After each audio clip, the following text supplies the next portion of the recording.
Welcome to Your Future in Sales and Marketing, a podcast that helps you make great career decisions to get the most out of your career journey. We'll introduce you to the AXR network of established senior leaders and a handpicked group of future aspiring leaders who have it all in front of them. You'll learn what it's like in the top job and how to get there. Your hosts from AXR's specialist sales and marketing recruitment team will also land bonus episodes for you on how to work with recruiters, write a resume, and smash an interview, as well as our very popular market updates. It's the podcast that has it all. You can't get this career advice anywhere else.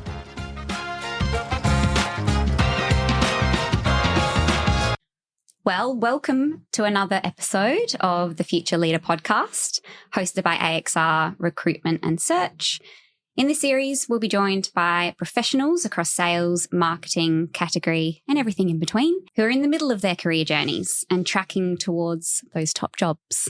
We'll dive into how they've arrived at this point in their careers and what they are implementing to accelerate their professional and personal development.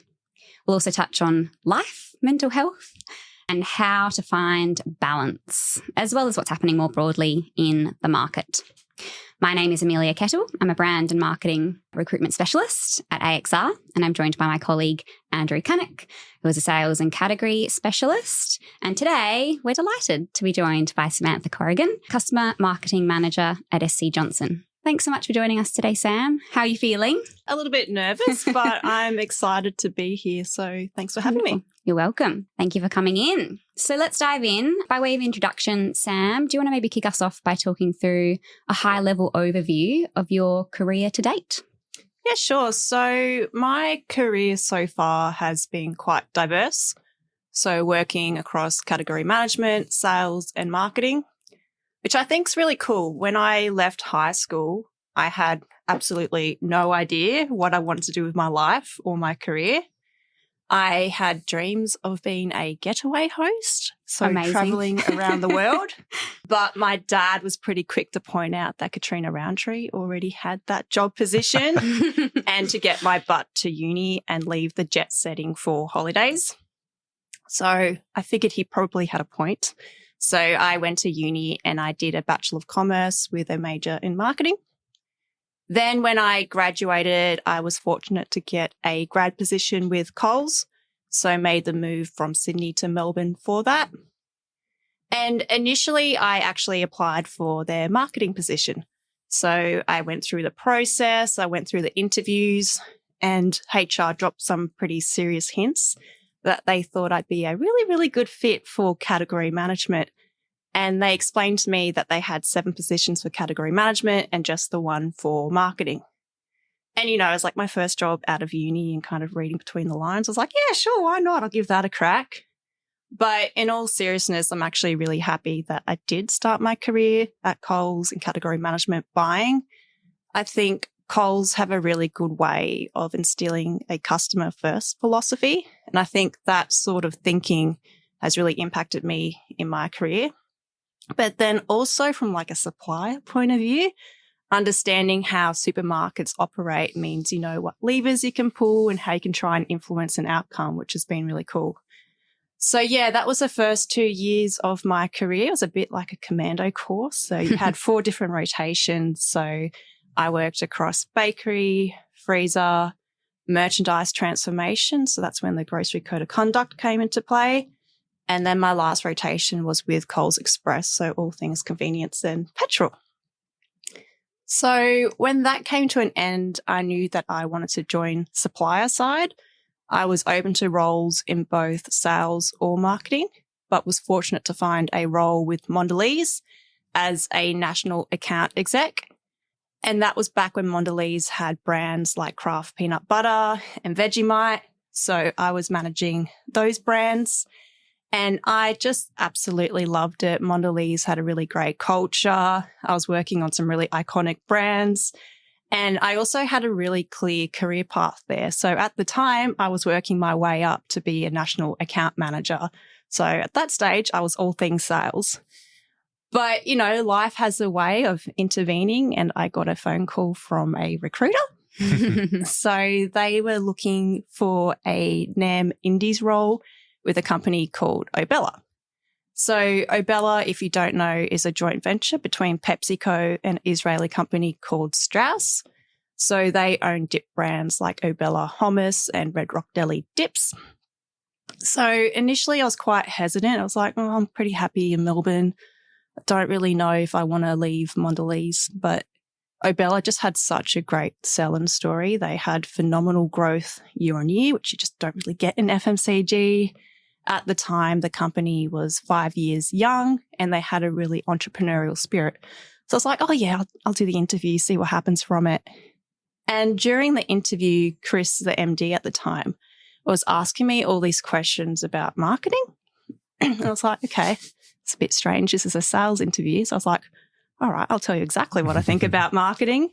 So I kind of told him about the good, the bad and ugly at Mondelez. And I guess that worked in my favor because at the end he turned around and said, look, you're probably not the right fit for an Indies NAM role, but would you consider coming working for us as a brand manager? There's a pattern here of going for one role and ending up with another. Yeah. And I was like, are you kidding me? I've been trying to get into marketing since day one. So it was a dream role. So I moved back to Sydney for that. And in reflection, I think Obella is probably one of the best places that I worked at. So it was a brand manager role, but it had so much brand development. So everything for the brands were done here in Australia. So I was actively involved in the brand strategy. I was working on their marketing campaigns from scratch, going to the TVC productions, doing media buy, going to their factory in Adelaide and directly influencing the MPD. So it was a really hands-on role and I just absolutely loved it. But by that stage of my career, I was 5-6 years in and that travel bug of mine was starting to itch. So I decided to take a 6-month sabbatical. So spent 5 months of that traveling around Europe, which was just fantastic. And then on the way back home, I spent a month in Thailand. So one of my passions is Muay Thai. So I chose a training camp there and I trained properly. So I was training 6 days a week, twice a day, running, eating clean, the works, just really embracing that fighter lifestyle and absolutely loved it. But then when I got back home, my timing was really bittersweet, was when COVID hit. So good that I was home and not stuck in some foreign country. But as you guys would appreciate, finding a job in that market was challenging. Yep. But still, I got really lucky and I found another brand manager role with a company called Arla looking after Castello cheese. And it was here that I realized just how lucky I had it at Obella and that not all brand manager roles are like that. So Arla is a big Danish dairy company. They're quite unique in that they're all farmer-owned dairies, but all the cheese then gets imported from Denmark. But then everything else is also set from Denmark. So it's a big global company. So I came to learn that marketing strategy was set in Denmark, NPD from Denmark, all the marketing, Denmark. So it was very much a brand manager role where you just localize for Australia and New Zealand. And I was like, this isn't my jam. Like I really love getting involved in the DNA of the brand. So when I got another phone call from another recruiter, this time for a senior brand manager position with a French cheese company called Bell, my interest was definitely piqued. So pretty much the recruiter explained that Bell were looking to set up a renewed team here in Australia, pretty much to realign and get the basics right. So at that time, the snacking cheese category had been massively disrupted. Primo had entered the market with these like snacking cheese combos, so kind of your cheese and bickies, cheese and meats, etc. So the category had completely transformed. So Bell wanted to have a group in Australia working directly for the company.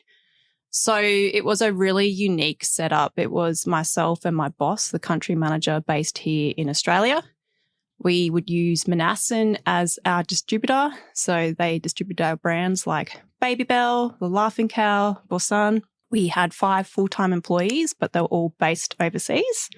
So, for example, supply chain and my direct report were in Vietnam. We had quality in Korea, HR in Japan. And then, of course, being a French company, you had Boursin, The Laughing Cow, based in France. But then Baby Bell is really big in the US. So they had their headquarters there. So a lot of time zones to navigate. But essentially that meant it was just my boss and me running the show. So I was the sole lead for marketing and I was able to reinvigorate all these brands. But at the same time, because it was a team of 2, you kind of got exposed to all parts of the business. So working on things like CPI or any other projects too, which was great.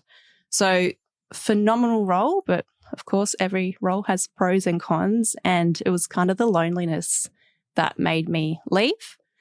So it was really lunchtime. So often my boss would go for a run or the gym at lunchtime, and the office was in North Sydney. So I'd kind of be out there eating lunch by myself like a complete Nigel.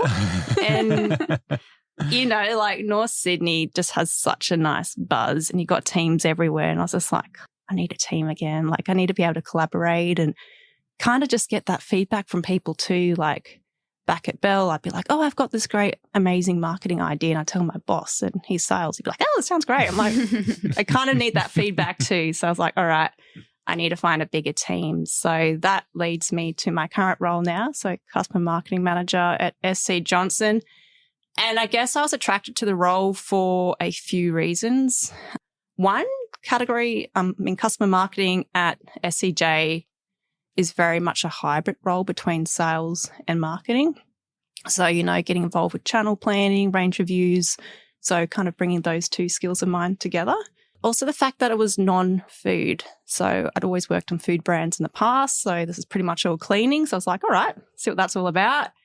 And then also the exposure to new channels that I hadn't worked with before. So working with like Amazon, Bunnings is a big one for us, Big W, Chemist Warehouse. I just thought that'd be really, really interesting just to try and, you know, breach that knowledge gap of mine. And yeah, that's it for now. Great.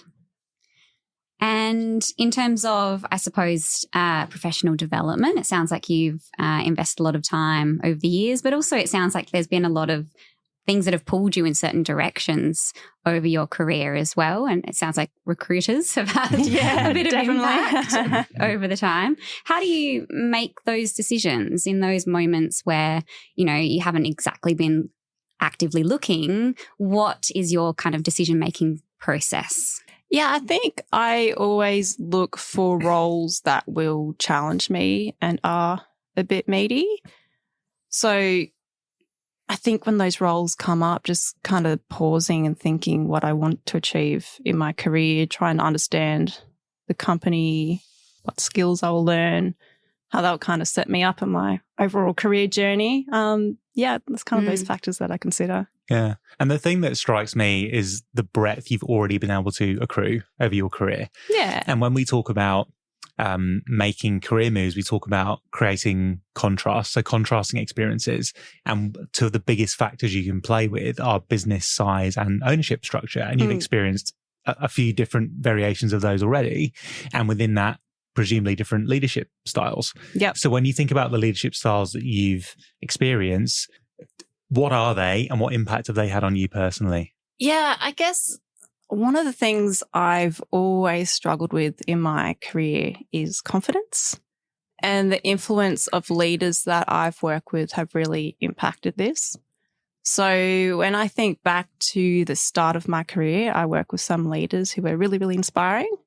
But I also work with some leaders who were really crappy too. So, you know, these leaders, instead of like building you up and mentoring you, they were more focused on like nitpicking and kind of pointing out all your weaknesses and everything that you're doing wrong. And, you know, when you're at the start of your career as a grad or just young in general, like you take everything so incredibly personally.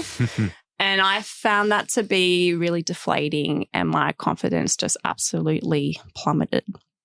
So for me, good leadership is when leaders set up their team to achieve small wins. And, you know, winning, as they say, is a habit. So if leaders can set up their teams to achieve these small wins, they will build up that confidence, but it also makes you hungry to achieve more. And then besides from that, I think trust is also a really important leadership quality because, you know, when you have a boss that has your back you're more likely to have those open and honest conversations. And you also feel empowered to do your job too. And I think because of that, you just want to achieve more and you don't want to disappoint either. Like, it's kind of like when your mum and dad are like, I'm not mad at you, I'm just disappointed. Like, when you've got that trust, you don't want to disappoint them, and it kind of just makes you want to achieve more. So, yeah. Okay. And it's interesting you mentioned confidence being something you've struggled with, and quite often it's the people that appear the most okay in that department that are actually struggling with it, because you look at your career journey and you go, you've made some moves where on the face of it, you've really backed yourself. Even taking your 6-month sabbatical, I'm sure that was a confidence boost, just kicking ass overseas for 6 months. Yeah. What do you see as the points so far in your career journey where you have really stepped outside your comfort zone, and what's your experience of that been? Yeah, I think definitely my time at Bell Group, because I found myself in a position where I was that sole lead for marketing. So I didn't have anyone else to like validate my ideas. So I just had to really back myself. And I think, that was really powerful for me, because I was like, hang on, like, I know my stuff. And also because it was a team of 2 and you were impacting everything you worked on, you could kind of see the results and you could see like market share gains, etc. And you're like, all right, that's pretty cool. So yeah, probably that role, I'd say. Real sense of ownership. Yeah. I'm really interested as well. I know that you were a Joe Berry Award finalist. I'm really interested in that kind of process. How did it come to fruition? Was it something that you put yourself forward for? How did that sort of process come about, and how did you find it as well? Yeah, again, that comes back to confidence. So for me, confidence comes from knowledge. So I kind of looked at the Joe Berry Award and I was like, kind of want to go through this process just to, learn a new topic and see what happens from it. And then for me, they had all these different essay topics, and there was one around maintaining loyalty in a crisis. And I started trying to write around it, and I was like, don't actually agree with the question at all. I don't think you can maintain loyalty in a crisis. So I was like, I'm going to go against this question and argue that you can't. And that worked in my favor. So yeah, that's kind of why I try to seek out opportunities like that, because that's definitely improved my career so much in confidence and validation in myself. So yeah, definitely recommend it for anyone who's interested. And looking at your career journey, it's a nice mix of, there's definitely some intention there because you've been clear on the things that you enjoy and that you want to do. And that has led you to also being in the right place at the right time. Yeah. So it's a bit of intention and circumstance. What does the future look like for you? How are you thinking about your career trajectory from here? And what are the things you're doing to work towards those goals? Getaway host. It's still on the cards. Oh, she's still in that job. I'm like, come on, move aside, lady. No, I've got a few things on my bucket list. One is managing a bigger team. So I really enjoy mentoring. I really enjoy teaching. So I think I'd get a lot out of a position like that. Second one, as you can tell, I really like traveling. So I'd love to work overseas at some stage. And the third one on my bucket list is to have my own business. So I would love to start up a side hustle and then scale that up. I think that would be really rewarding. Exciting. Amazing. And how do you, amongst these extremely busy and stressful jobs, find balance or stress relief? Is Muay Thai still something that you are active in? What sort of helps you really unwind? Yeah, punch it out at the gym. So I highly recommend it. Yeah, I think it's like all things, right? You just have to prioritize what you really love and find that time and just balance it in and amongst work. Beautiful. And then finally, just to finish off with a hot topic, given that you've had extensive experience across the retail space, who do you think will win in retail this year? Yeah, I had a similar question not too long ago. In terms of the market share pie, I think this year you'll see Aldi and alternate channels gaining market share. I think Metcash will lose. And I think we'll see a slowdown with Coles and Woolies. So I think Aldi will gain market share for two reasons. One, I think they'll start to regain share that they lost during the pandemic. But then also I think Audi's in a really good position to benefit from the cost of living pressures. They have an amazing marketing campaign at the moment where they're challenging consumers to think about Audi as the first shop. I think that's genius, like bang on, that's what they need. So I think they're going to gain because of that. And then I think alternate channels will also win kind of by default. So if you think about it, many suppliers at the moment are trying to look for ways to grow. It's really hard to do that with Coles and Woolies. Many suppliers have gone through cost price increases and they're starting to cycle that. And you can't really go back to Coles and Woolies and try and put another one in. They will cut you down. So I think because of that, suppliers are looking at alternate channels to try and grow. And often to get products into those channels, you need some really red hot offers. And I think, again, just with the cost of living pressure, consumers are shopping across more retail formats at the moment and they are looking for those red hot deals. So they will go across to alternate channels. So, yeah, I think they'll grow, one, because they're getting a bit more love from suppliers, but also because they're starting to get some really good deals too, and consumers will actively seek that out. And the customers bucketed into alternate channels can vary a little bit by business. And some people listening may not know exactly what we mean by alternate channels. So if, in your mind, what customers specifically are you talking about and how might they leverage the current climate to win? Yeah. So when we talk about retailers, we usually say the big corporates. So that's your Coles, Woolworths, Independents, Metcash, etc. But for us, when we think about alternate channels, these are your guys like Bunnings, Big W, The Reject Shop, etc. Costco, yeah. Exactly. They're a good one. Just these other alternate channels, which are, another good way to grow your business.